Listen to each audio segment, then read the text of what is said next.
The Lieber Code of 1863 correspondence, orders, reports, and returns of the Union authorities from January 1 to December 31, 1863. Number 70R, Series 3 Volume 3 S. Number 124 General Orders No. 100. War Department, Adjutant. General's Office, Washington, April 24, 1863. The following instructions for the Government of Armies of the United States in the Field, prepared by Francis Lieber, LL.D., and revised by a board of officers, of which Major Gen. E.A. Hitchcock is President, having been approved by the President of the United States, he commands that they be published for the information of all concerned. By order of the Secretary of War, E.D. Townsend, Assistant Adjutant General. Instructions for the Government of Armies of the United States in the Field. Section I, Martial Law, Military Jurisdiction, Military Necessity, Retaliation. 98. 1. A place, district, or country occupied by an enemy stands, in consequence of the occupation, under the martial law of the invading or occupying army, whether any proclamation declaring martial law, or any public warning to the inhabitants, has been issued or not. Martial law is the immediate and direct effect and consequence of occupation or conquest. The presence of a hostile army proclaims its martial law. 2. Martial law does not cease during the hostile occupation, except by special proclamation, ordered by the Commander-in-Chief, or by special mention in the Treaty of Peace concluding the war, when the occupation of a place or territory continues beyond the conclusion of peace as one of the conditions of the same. 3. Martial law in a hostile country consists in the suspension by the occupying military authority of the criminal and civil law, and of the domestic administration and government in the occupied place or territory, and in the substitution of military rule and force for the same, as well as in the dictation of general laws, as far as military necessity requires this suspension, substitution, or dictation. The commander of the forces may proclaim that the administration of all civil and penal law shall continue either wholly or in part, as in times of peace, unless otherwise ordered by the military authority. 4. Martial law is simply military authority exercised in accordance with the laws and usages of war. Military oppression is not martial law, it is the abuse of the power which that law confers. As martial law is executed by military force, it is incumbent upon those who administer it to be strictly guided by the principles of justice, honor, and humanity, virtues adorning a soldier even more than other men, for the very reason that he possesses the power of his arms against the unarmed. 5. Martial law should be less stringent in places and countries fully occupied and fairly conquered. Much greater severity may be exercised in places or regions where actual hostilities exist or are expected and must be prepared for. Its most complete sway is allowed even in the commander's own country when face to face with the enemy, because of the absolute necessities of the case, and of the paramount duty to defend the country against invasion. To save the country is paramount to all other considerations. 6. All civil and penal law shall continue to take its usual course in the enemy's places and territories under martial law, unless interrupted or stopped by order of the occupying military power, but all the functions of the hostile government, legislative, executive, or administrative, whether of a general, provincial, or local character, cease under martial law, or continue only with the sanction, or, if deemed necessary, the participation of the occupier or invader. 7. Martial law extends to property, and to persons, whether they are subjects of the enemy or aliens to that government. 8. Consuls, among American and European nations, are not diplomatic agents. Nevertheless, their offices and persons will be subjected to martial law in cases of urgent necessity only, their property and business are not exempted. Any delinquency they commit against the established military rule may be punished as in the case of any other inhabitant, and such punishment furnishes no reasonable ground for international complaint. 9. The functions of ambassadors, ministers, or other diplomatic agents, accredited by neutral powers to the hostile government, cease, so far as regards the displaced government, but the conquering or occupying power usually recognizes them as temporarily accredited to itself. 10. Martial law affects chiefly the police and collection of public revenue and taxes, whether imposed by the expelled government or by the invader, and refers mainly to the support and efficiency of the army, its safety, and the safety of its operations. 9911. The law of war does not only disclaim all cruelty and bad faith concerning engagements concluded with the enemy during the war, but also the breaking of stipulations solemnly contracted by the belligerents in time of peace, and avowedly intended to remain in force in case of war between the contracting powers. It disclaims all extortions and other transactions for individual gain, all acts of private revenge, or connivance at such acts. Offenses to the contrary shall be severely punished, and especially so if committed by officers. 12. Whenever feasible, martial law is carried out in cases of individual offenders by military courts, but sentences of death shall be executed only with the approval of the chief executive, provided the urgency of the case does not require a speedier execution, and then only with the approval of the chief commander. 13. Military jurisdiction is of two kinds: first, that which is conferred and defined by statute; second, that which is derived from the common law of war. Military offenses under the statute law must be tried in the manner therein directed, but military offenses which do not come within the statute must be tried and punished under the common law of war. The character of the courts which exercise these jurisdictions depends upon the local laws of each particular country. In the armies of the United States, the first is exercised by courts martial, while cases which do not come within the rules and articles of war, or the jurisdiction conferred by statute on courts martial, are tried by military commissions. 14. Military necessity, as understood by modern civilized nations, consists in the necessity of those measures which are indispensable for securing the ends of the war, and which are lawful according to the modern law and usages of war. 15. Military necessity admits of all direct destruction of life or limb of armed enemies, and of other persons whose destruction is incidentally unavoidable in the armed contests of the war. It allows of the capturing of every armed enemy, and every enemy of importance to the hostile government, or of peculiar danger to the captor. It allows of all destruction of property, and obstruction of the ways and channels of traffic, travel, or communication, and of all withholding of sustenance or means of life from the enemy, of the appropriation of whatever an enemy's country affords necessary for the subsistence and safety of the army, and of such deception as does not involve the breaking of good faith either positively pledged, regarding agreements entered into during the war, or supposed by the modern law of war to exist. Men who take up arms against one another in public war do not cease on this account to be moral beings, responsible to one another and to God. 16. Military necessity does not admit of cruelty, that is, the infliction of suffering for the sake of suffering or for revenge, nor of maiming or wounding except in fight, nor of torture to extort confessions. It does not admit of the use of poison in any way, nor of the wanton devastation of a district. It admits of deception, but disclaims acts of perfidy, and, in general, military necessity does not include any act of hostility which makes the return to peace unnecessarily difficult. 17. War is not carried on by arms alone. It is lawful to starve the hostile belligerent, armed or unarmed, so that it leads to the speedier subjection of the enemy. 18. When a commander of a besieged place expels the non-combatants, in order to lessen the number of those who consume his stock of provisions, it is lawful, though in extreme measure, to drive them back, so as to hasten on the surrender.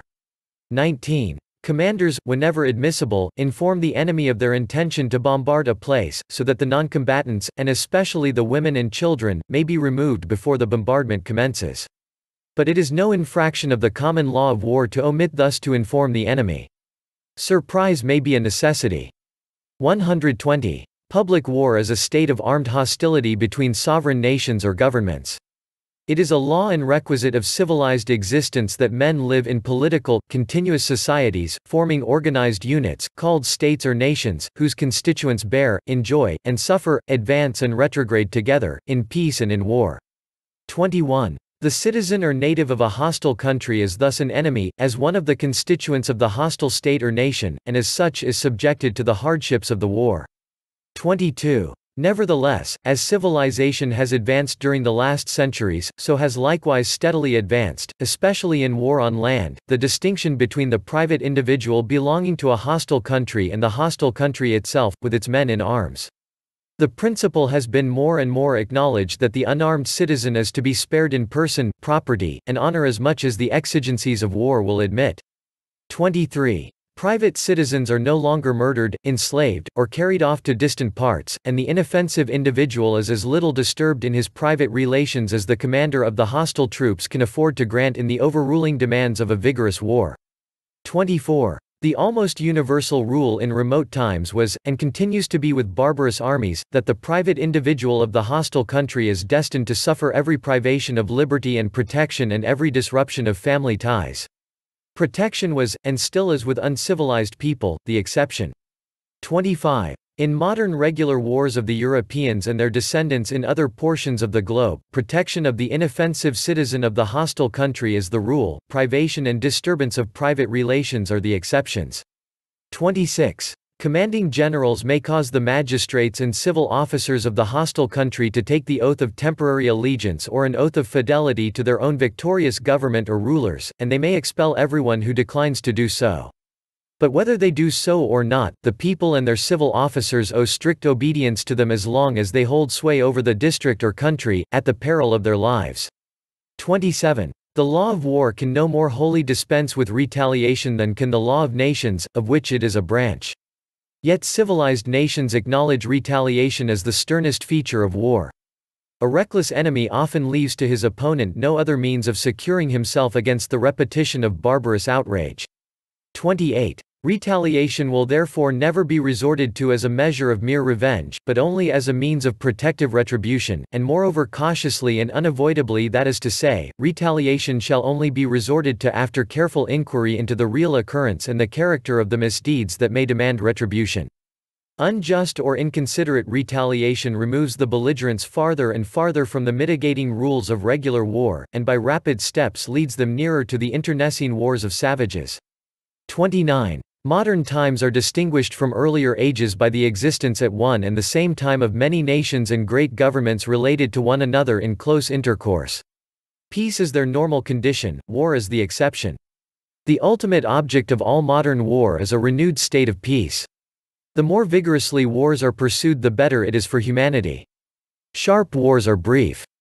30. Ever since the formation and coexistence of modern nations, and ever since wars have become great national wars, war has come to be acknowledged not to be its own end, but the means to obtain great ends of state, or to consist in defense against wrong, and no conventional restriction of the modes adopted to injure the enemy is any longer admitted, but the law of war imposes many limitations and restrictions on principles of justice, faith, and honor. Section 2. Public and private property of the enemy, protection of persons, and especially of women, of religion, the arts and sciences, punishment of crimes against the inhabitants of hostile countries. 101-31. A victorious army appropriates all public money, seizes all public movable property until further direction by its government, and sequesters for its own benefit or of that of its government all the revenues of real property belonging to the hostile government or nation. The title to such real property remains in abeyance during military occupation, and until the conquest is made complete. 32. A victorious army, by the martial power inherent in the same, may suspend, change, or abolish, as far as the martial power extends, the relations which arise from the services due, according to the existing laws of the invaded country, from one citizen, subject, or native of the same to another.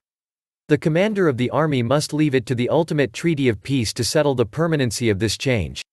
33. It is no longer considered lawful, on the contrary, it is held to be a serious breach of the law of war to force the subjects of the enemy into the service of the victorious government, except the latter should proclaim, after a fair and complete conquest of the hostile country or district, that it is resolved to keep the country, district, or place permanently as its own and make it a portion of its own country. 34. As a general rule, the property belonging to churches, to hospitals, or other establishments of an exclusively charitable character, to establishments of education, or foundations for the promotion of knowledge, whether public schools, universities, academies of learning or observatories, museums of the fine arts, or of a scientific character, such property is not to be considered public property in the sense of paragraph 31, but it may be taxed or used when the public service may require it. 35. Classical works of art, libraries, scientific collections, or precious instruments, such as astronomical telescopes, as well as hospitals, must be secured against all avoidable injury, even when they are contained in fortified places which first besieged or bombarded. 36. If such works of art, libraries, collections, or instruments belonging to a hostile nation or government, can be removed without injury, the ruler of the conquering state or nation may order them to be seized and removed for the benefit of the said nation. The ultimate ownership is to be settled by the ensuing treaty of peace. In no case shall they be sold or given away, if captured by the armies of the United States, nor shall they ever be privately appropriated, or wantonly destroyed or injured. 37. The United States acknowledge and protect, in hostile countries occupied by them, religion and morality, strictly private property, the persons of the inhabitants, especially those of women, and the sacredness of domestic relations. Offenses to the contrary shall be rigorously punished.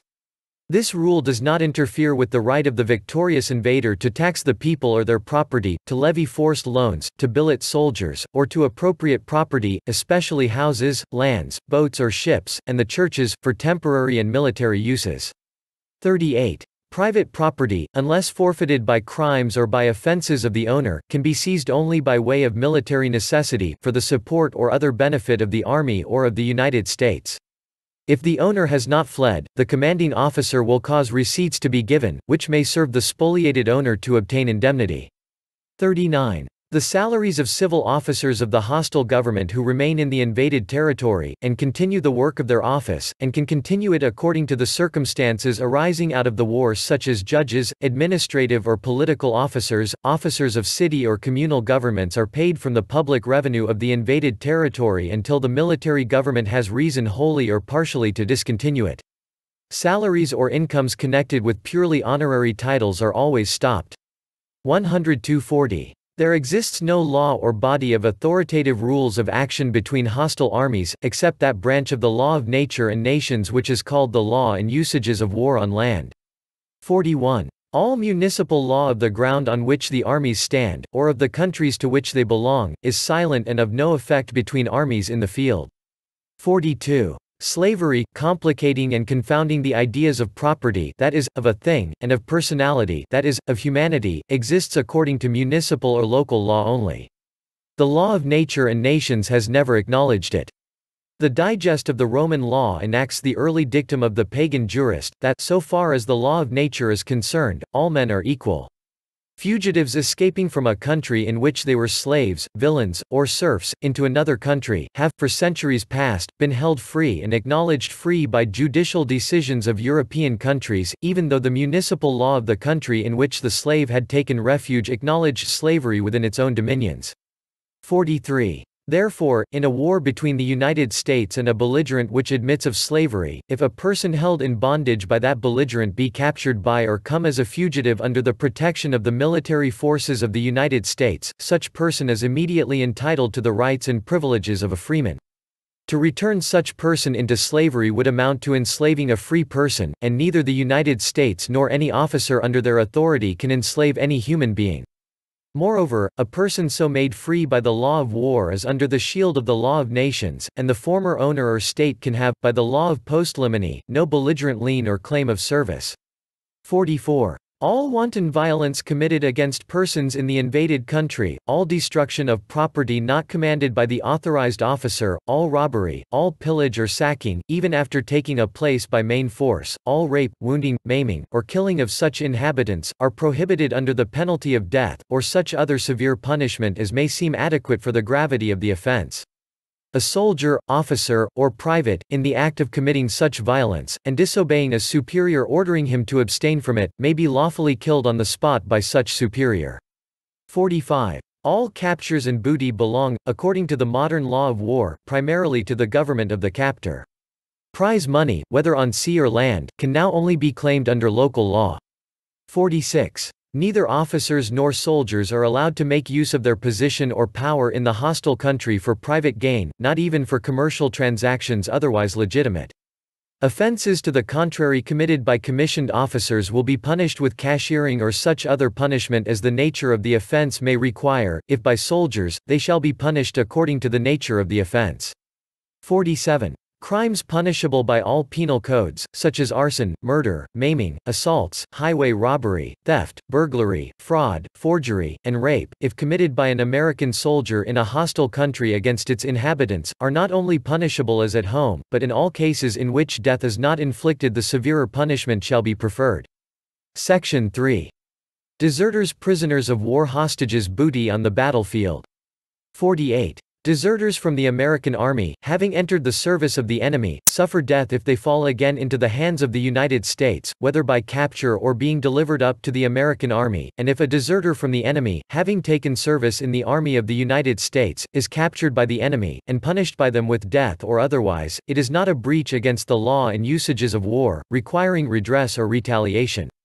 49. A prisoner of war is a public enemy armed or attached to the hostile army for active aid, who has fallen into the hands of the captor, either fighting or wounded, on the field or in the hospital, by individual surrender or by capitulation.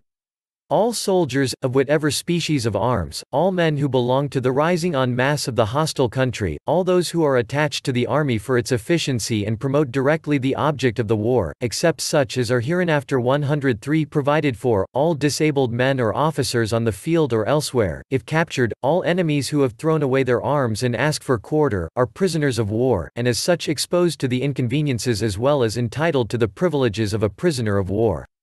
50. Moreover, citizens who accompany an army for whatever purpose, such as sutlers, editors, or reporters of journals, or contractors, if captured, may be made prisoners of war and be detained as such. The monarch and members of the hostile reigning family, male or female, the chief, and chief officers of the hostile government, its diplomatic agents, and all persons who are of particular and singular use and benefit to the hostile army or its government, are, if captured on belligerent ground, and if not provided with a safe conduct granted by the captor's government, prisoners of war. 51. If the people of that portion of an invaded country which is not yet occupied by the enemy, or of the whole country, at the approach of a hostile army, rise, under a duly authorized levy, en masse to resist the invader, they are now treated as public enemies, and, if captured, are prisoners of war. 52. No belligerent has the right to declare that he will treat every captured man in arms of a levy en masse as a brigand or bandit. If, however, the people of a country, or any portion of the same, already occupied by an army, rise against it, they are violators of the laws of war and are not entitled to their protection.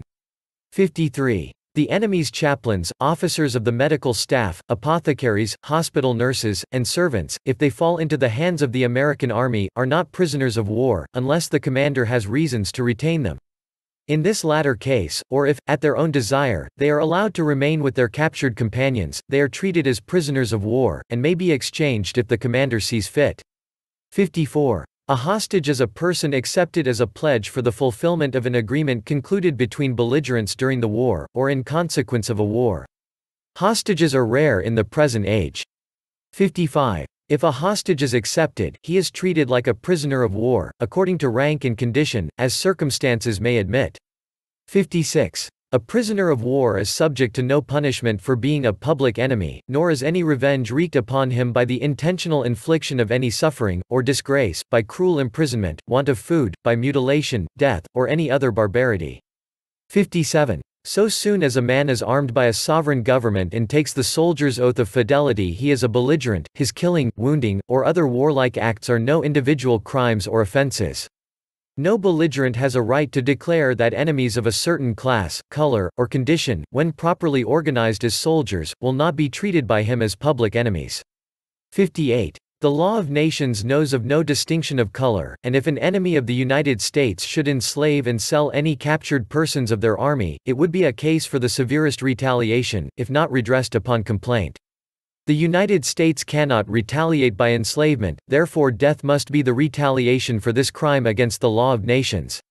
59. A prisoner of war remains answerable for his crimes committed against the captor's army or people, committed before he was captured, and for which he has not been punished by his own authorities. All prisoners of war are liable to the infliction of retaliatory measures. 104-60. It is against the usage of modern war to resolve, in hatred and revenge, to give no quarter. No body of troops has the right to declare that it will not give, and therefore will not expect, quarter, but a commander is permitted to direct his troops to give no quarter, in great straits, when his own salvation makes it impossible to cumber himself with prisoners. 61. Troops that give no quarter have no right to kill enemies already disabled on the ground, or prisoners captured by other troops. 62. All troops of the enemy known or discovered to give no quarter in general, or to any portion of the army, receive none. 63. Troops who fight in the uniform of their enemies, without any plain, striking, and uniform mark of distinction of their own, can expect no quarter. 64. If American troops capture a train containing uniforms of the enemy, and the commander considers it advisable to distribute them for use among his men, some striking mark or sign must be adopted to distinguish the American soldier from the enemy. 65. The use of the enemy's national standard, flag, or other emblem of nationality, for the purpose of deceiving the enemy in battle, is an act of perfidy by which they lose all claim to the protection of the laws of war. 66. Quarter having been given to an enemy by American troops, under a misapprehension of his true character, he may, nevertheless, be ordered to suffer death if, within 3 days after the battle, it be discovered that he belongs to a corps which gives no quarter. 67. The law of nations allows every sovereign government to make war upon another sovereign state, and, therefore, admits of no rules or laws different from those of regular warfare, regarding the treatment of prisoners of war, although they may belong to the army of a government which the captor may consider as a wanton and unjust assailant. 68. Modern wars are not internecine wars, in which the killing of the enemy is the object. The destruction of the enemy in modern war, and, indeed, modern war itself, are means to obtain that object of the belligerent which lies beyond the war. Unnecessary or revengeful destruction of life is not lawful. 69. Outposts, sentinels, or pickets are not to be fired upon, except to drive them in, or when a positive order, special or general, has been issued to that effect. 70. The use of poison in any manner, be it to poison wells, or food, or arms, is wholly excluded from modern warfare. He that uses it puts himself out of the pale of the law and usages of war. 71. Whoever intentionally inflicts additional wounds on an enemy already wholly disabled, or kills such an enemy, or who orders or encourages soldiers to do so, shall suffer death, if duly convicted, whether he belongs to the Army of the United States, or is an enemy captured after having committed his misdeed. 72. Money and other valuables on the person of a prisoner, such as watches or jewelry, as well as extra clothing, are regarded by the American Army as the private property of the prisoner, and the appropriation of such valuables or money is considered dishonorable, and is prohibited. Nevertheless, if large sums are found upon the persons of prisoners, or in their possession, they shall be taken from them, and the surplus, after providing for their own support, appropriated for the use of the army, under the direction of the commander, unless otherwise ordered by the government. Nor can prisoners claim, as private property, large sums found and captured in their train, although they have been placed in the private luggage of the prisoners. 73. All officers, when captured, must surrender their side arms to the captor. They may be restored to the prisoner in marked cases, by the commander, to signalize admiration of his distinguished bravery, or approbation of his humane 105 treatment of prisoners before his capture. The captured officer to whom they may be restored cannot wear them during captivity. 74. A prisoner of war, being a public enemy, is the prisoner of the government and not of the captor. No ransom can be paid by a prisoner of war to his individual captor, or to any officer in command. The government alone releases captives, according to rules prescribed by itself. 75. Prisoners of war are subject to confinement or imprisonment such as may be deemed necessary on account of safety, but they are to be subjected to no other intentional suffering or indignity. The confinement and mode of treating a prisoner may be varied during his captivity according to the demands of safety. 76. Prisoners of war shall be fed upon plain and wholesome food, whenever practicable, and treated with humanity. They may be required to work for the benefit of the captor's government, according to their rank and condition. 77. A prisoner of war who escapes may be shot, or otherwise killed, in his flight, but neither death nor any other punishment shall be inflicted upon him simply for his attempt to escape, which the law of war does not consider a crime. Stricter means of security shall be used after an unsuccessful attempt at escape. If, however, a conspiracy is discovered, the purpose of which is a united or general escape, the conspirators may be rigorously punished, even with death, and capital punishment may also be inflicted upon prisoners of war discovered to have plotted rebellion against the authorities of the captors, whether in union with fellow prisoners or other persons. 78. If prisoners of war, having given no pledge nor made any promise on their honor, forcibly or otherwise escape, and are captured again in battle, after having rejoined their own army, they shall not be punished for their escape, but shall be treated as simple prisoners of war, although they will be subjected to stricter confinement. 79. Every captured wounded enemy shall be medically treated, according to the ability of the medical staff. 80. Honorable men, when captured, will abstain from giving to the enemy information concerning their own army, and the modern law of war permits no longer the use of any violence against prisoners in order to extort the desired information, or to punish them for having given false information. Section IV. Partisans, armed enemies not belonging to the hostile army, scouts, armed prowlers, war rebels. 81. Partisans are soldiers armed and wearing the uniform of their army, but belonging to a corps which acts detached from the main body for the purpose of making inroads into the territory occupied by the enemy. If captured, they are entitled to all the privileges of the prisoner of war.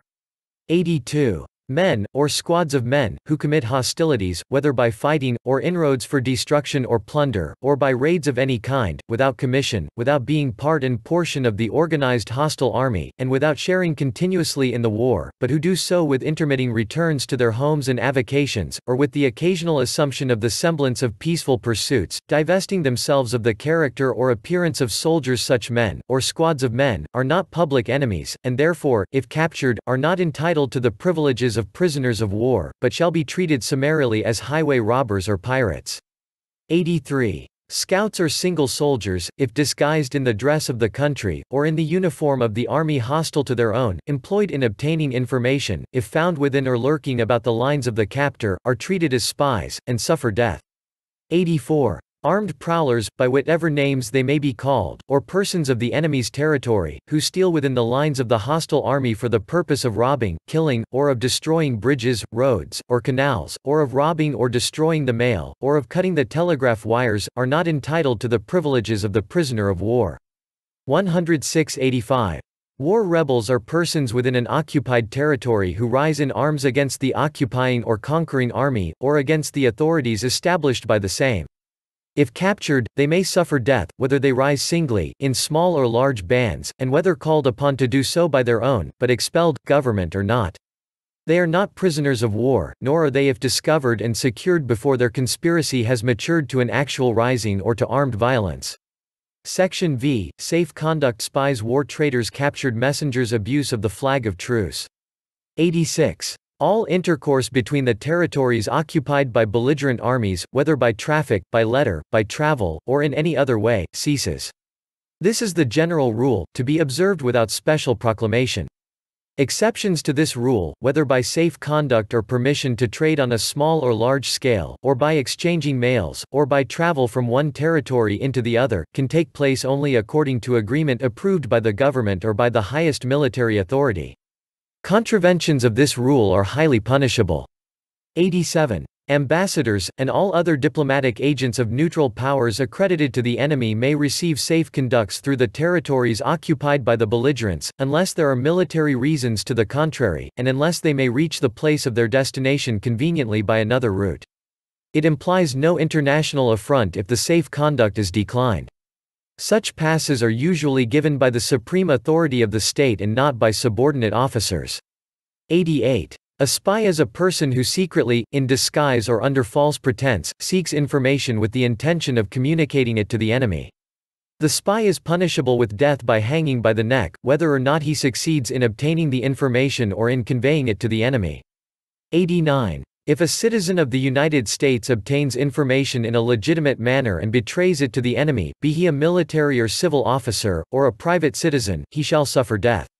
90. A traitor under the law of war, or a war traitor, is a person in a place or district under martial law who, unauthorized by the military commander, gives information of any kind to the enemy, or holds intercourse with him. 91. The war traitor is always severely punished. If his offense consists in betraying to the enemy anything concerning the condition, safety, operations, or plans of the troops holding or occupying the place or district, his punishment is death.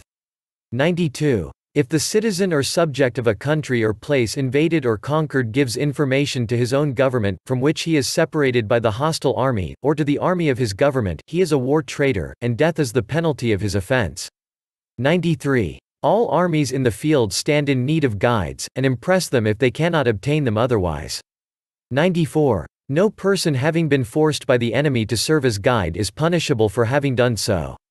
95. If a citizen of a hostile and invaded district voluntarily serves as a guide to the enemy, or offers to do so, he is deemed a war traitor and shall suffer death.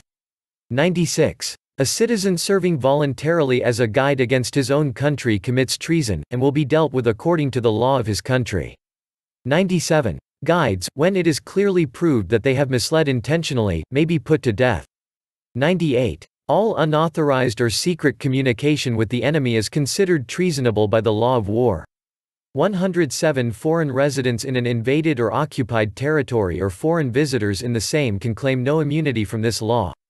They may communicate with foreign parts or with the inhabitants of the hostile country, so far as the military authority permits, but no further.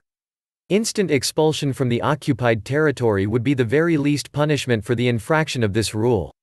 99. A messenger carrying written dispatches or verbal messages from one portion of the army or from a besieged place to another portion of the same army or its government, if armed, and in the uniform of his army, and if captured while doing so in the territory occupied by the enemy, is treated by the captor as a prisoner of war.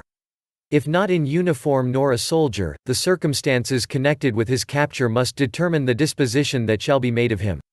100. A messenger or agent who attempts to steal through the territory occupied by the enemy to further in any manner the interests of the enemy, if captured, is not entitled to the privileges of the prisoner of war, and may be dealt with according to the circumstances of the case. 101. While deception in war is admitted as a just and necessary means of hostility, and is consistent with honorable warfare, the common law of war allows even capital punishment for clandestine or treacherous attempts to injure an enemy, because they are so dangerous, and it is so difficult to guard against them. 102. The law of war, like the criminal law regarding other offenses, makes no difference on account of the difference of sexes, concerning the spy, the war traitor, or the war rebel. 103. Spies, war traitors, and war rebels are not exchanged according to the common law of war. The exchange of such persons would require a special cartel, authorized by the government, or, at a great distance from it, by the chief commander of the army in the field.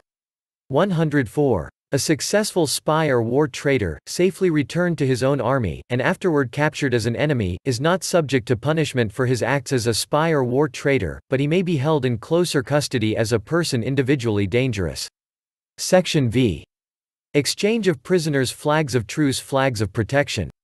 105. Exchanges of prisoners take place number for number, rank for rank, wounded for wounded, with added condition for added condition, such, for instance, as not to serve for a certain period. 106. In exchanging prisoners of war, such numbers of persons of inferior rank may be substituted as an equivalent for one of superior rank as may be agreed upon by cartel, which requires the sanction of the government, or of the commander of the army in the field. 107. A prisoner of war is in honor bound truly to state to the captor his rank, and he is not to assume a lower rank than belongs to him, in order to cause a more advantageous exchange, nor a higher rank, for the purpose of obtaining better treatment. Offenses to the contrary have been justly punished by the commanders of released prisoners, and may be good cause for refusing to release such prisoners.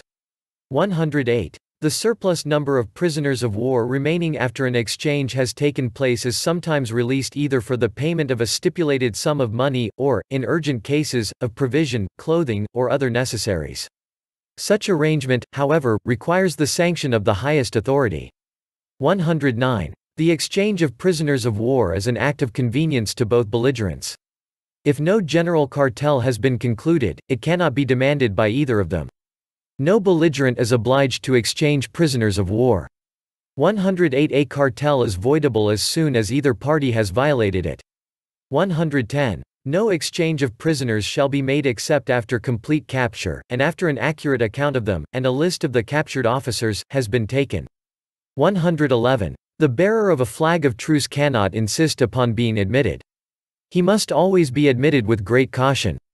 Unnecessary frequency is carefully to be avoided. 112. If the bearer of a flag of truce offer himself during an engagement, he can be admitted as a very rare exception only. It is no breach of good faith to retain such flag of truce, if admitted during the engagement. Firing is not required to cease on the appearance of a flag of truce in battle. 113. If the bearer of a flag of truce, presenting himself during an engagement, is killed or wounded, it furnishes no ground of complaint whatever. 114. If it be discovered, and fairly proved, that a flag of truce has been abused for surreptitiously obtaining military knowledge, the bearer of the flag thus abusing his sacred character is deemed a spy. So sacred is the character of a flag of truce, and so necessary is its sacredness, that while its abuse is an especially heinous offense, great caution is requisite, on the other hand, in convicting the bearer of a flag of truce as a spy. 115. It is customary to designate by certain flags, usually yellow, the hospitals in places which are shelled, so that the besieging enemy may avoid firing on them. The same has been done in battles when hospitals are situated within the field of the engagement. 116. Honorable belligerents often request that the hospitals within the territory of the enemy may be designated, so that they may be spared. An honorable belligerent allows himself to be guided by flags or signals of protection as much as the contingencies and the necessities of the fight will permit. 117. It is justly considered an act of bad faith, of infamy or fiendishness, to deceive the enemy by flags of protection. Such act of bad faith may be good cause for refusing to respect such flags. 118. The besieging belligerent has sometimes requested the besieged to designate the buildings containing collections of works of art, scientific museums, astronomical observatories, or precious libraries, so that their destruction may be avoided as much as possible. Section 7. The parole. 119. Prisoners of war may be released from captivity by exchange, and, under certain circumstances, also by parole. 120. The term parole designates the pledge of individual good faith and honor to do, or to omit doing, certain acts after he who gives his parole shall have been dismissed, wholly or partially, from the power of the captor. 121. The pledge of the parole is always an individual, but not a private act. 122. The parole applies chiefly to prisoners of war whom the captor allows to return to their country, or to live in greater freedom within the captor's country or territory, on conditions stated in the parole. 123. Release of prisoners of war by exchange is the general rule, release by parole is the exception. 109,124. Breaking the parole is punished with death when the person breaking the parole is captured again. Accurate lists, therefore, of the paroled persons must be kept by the belligerents. 125. When paroles are given and received, there must be an exchange of two written documents, in which the name and rank of the paroled individuals are accurately and truthfully stated. 126. Commissioned officers only are allowed to give their parole, and they can give it only with the permission of their superior, as long as a superior in rank is within reach. 127. No non-commissioned officer or private can give his parole except through an officer. Individual paroles not given through an officer are not only void, but subject the individuals giving them to the punishment of death as deserters. The only admissible exception is where individuals, properly separated from their commands, have suffered long confinement without the possibility of being paroled through an officer. 128. No paroling on the battlefield, no paroling of entire bodies of troops after a battle, and no dismissal of large numbers of prisoners, with a general declaration that they are paroled, is permitted, or of any value. 129. In capitulations for the surrender of strong places or fortified camps, the commanding officer, in cases of urgent necessity, may agree that the troops under his command shall not fight again during the war unless exchanged. 130. The usual pledge given in the parole is not to serve during the existing war unless exchanged. This pledge refers only to the active service in the field against the paroling belligerent or his allies actively engaged in the same war. These cases of breaking the parole are patent acts, and can be visited with the punishment of death, but the pledge does not refer to internal service, such as recruiting or drilling the recruits, fortifying places not besieged, quelling civil commotions, fighting against belligerents unconnected with the paroling belligerents, or to civil or diplomatic service for which the paroled officer may be employed. 131. If the government does not approve of the paroled officer must return into captivity, and should the enemy refuse to receive him, he is free of his parole. 132. A belligerent government may declare, by a general order, whether it will allow paroling and on what conditions it will allow it. Such order is communicated to the enemy. 133. No prisoner of war can be forced by the hostile government to parole himself, and no government is obliged to parole prisoners of war or to parole all captured officers, if it paroles any. As the pledging of the parole is an individual act, so is paroling, on the other hand, an act of choice on the part of the belligerent. 134. The commander of an occupying army may require of the civil officers of the enemy, and of its citizens, any pledge he may consider necessary for the safety or security of his army, and upon their failure to give it he may arrest, confine, or detain them. Section 8. Armistice capitulation. 135. An armistice is the cessation of active hostilities for a period agreed between belligerents. It must be agreed upon in writing and duly ratified by the highest authorities of the contending parties. 136. If an armistice be declared without conditions, it extends no further than to require a total cessation of hostilities along the front of both belligerents. If conditions be agreed upon, they should be clearly expressed, and must be rigidly adhered to by both parties. If either party violates any express condition, the armistice may be declared null and void by the other. 110,137. An armistice may be general, and valid for all points and lines of the belligerents, or special, that is, referring to certain troops or certain localities only. An armistice may be concluded for a definite time, or for an indefinite time, during which either belligerent may resume hostilities on giving the notice agreed upon to the other. 138. The motives which induce the one or the other belligerent to conclude an armistice, whether it be expected to be preliminary to a treaty of peace, or to prepare during the armistice for a more vigorous prosecution of the war, does in no way affect the character of the armistice itself. 139. An armistice is binding upon the belligerents from the day of the agreed commencement, but the officers of the armies are responsible from the day only when they receive official information of its existence. 140. Commanding officers have the right to conclude armistices binding on the district over which their command extends, but such armistice is subject to the ratification of the superior authority, and ceases so soon as it is made known to the enemy that the armistice is not ratified, even if a certain time for the elapsing between giving notice of cessation and the resumption of hostilities should have been stipulated for. 141. It is incumbent upon the contracting parties of an armistice to stipulate what intercourse of persons or traffic between the inhabitants of the territories occupied by the hostile armies shall be allowed, if any. If nothing is stipulated, the intercourse remains suspended, as during actual hostilities. 142. An armistice is not a partial or a temporary peace, it is only the suspension of military operations to the extent agreed upon by the parties. 143. When an armistice is concluded between a fortified place and the army besieging it, it is agreed by all the authorities on this subject that the besieger must cease all extension, perfection, or advance of his attacking works as much so as from attacks by main force. But as there is a difference of opinion among martial jurists whether the besieged have a right to repair breaches or to erect new works of defense within the place during an armistice, this point should be determined by express agreement between the parties. 144. So soon as a capitulation is signed, the capitulator has no right to demolish, destroy, or injure the works, arms, stores, or ammunition in his possession, during the time which elapses between the signing and the execution of the capitulation, unless otherwise stipulated in the same. 145. When an armistice is clearly broken by one of the parties, the other party is released from all obligation to observe it. 146. Prisoners taken in the act of breaking an armistice must be treated as prisoners of war, the officer alone being responsible who gives the order for such a violation of an armistice. The highest authority of the belligerent aggrieved may demand redress for the infraction of an armistice.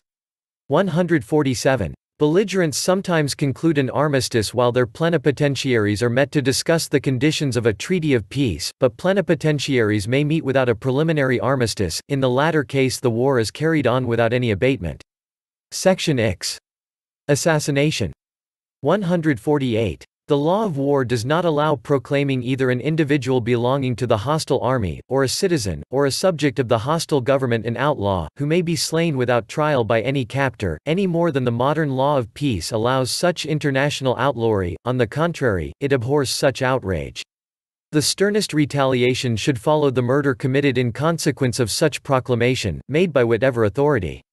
Civilized nations look with horror upon offers of rewards for the assassination of enemies as relapses into barbarism. 111 Section X. Insurrection, Civil War, Rebellion. 149. Insurrection is the rising of people in arms against their government, or portion of it, or against one or more of its laws, or against an officer or officers of the government. It may be confined to mere armed resistance, or it may have greater ends in view. 150. Civil war is war between two or more portions of a country or state, each contending for the mastery of the whole, and each claiming to be the legitimate government. The term is also sometimes applied to war of rebellion, when the rebellious provinces or portions of the state are contiguous to those containing the seat of government. 151. The term rebellion is applied to an insurrection of large extent, and is usually a war between the legitimate government of a country and portions of provinces of the same who seek to throw off their allegiance to it and set up a government of their own. 152. When humanity induces the adoption of the rules of regular war toward rebels, whether the adoption is partial or entire, it does in no way whatever imply a partial or complete acknowledgement of their government, if they have set up one, or of them, as an independent or sovereign power. Neutrals have no right to make the adoption of the rules of war by the assailed government toward rebels the ground of their own acknowledgement of the revolted people as an independent power. 153. Treating captured rebels as prisoners of war, exchanging them, concluding of cartels, capitulations, or other warlike agreements with them, addressing officers of a rebel army by the rank they may have in the same, accepting flags of truce, or, on the other hand, proclaiming martial law in their territory, or levying war taxes or forced loans, or doing any other act sanctioned or demanded by the law and usages of public war between sovereign belligerents, neither proves nor establishes an acknowledgement of the rebellious people, or of the government which they may have erected, as a public or sovereign power. Nor does the adoption of the rules of war toward rebels imply an engagement with them extending beyond the limits of these rules.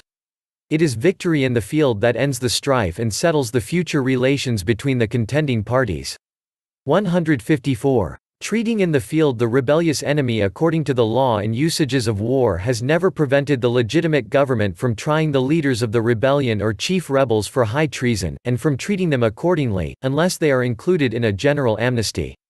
155. All enemies in regular war are divided into two general classes, that is to say, into combatants and non-combatants, or unarmed citizens of the hostile government.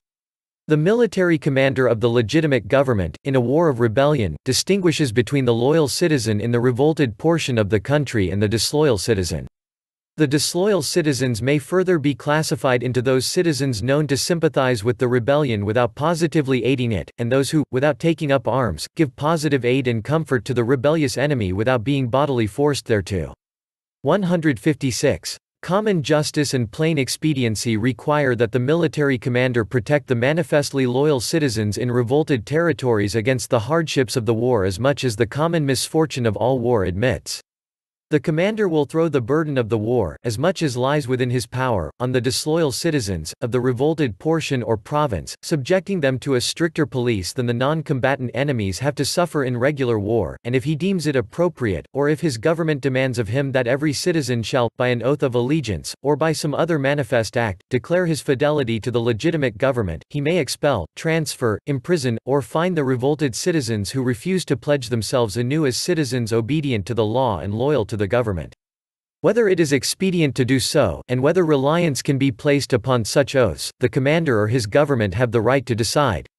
157. Armed or unarmed resistance by citizens of the United States against the lawful movements of their troops is levying war against the United States, and is therefore treason.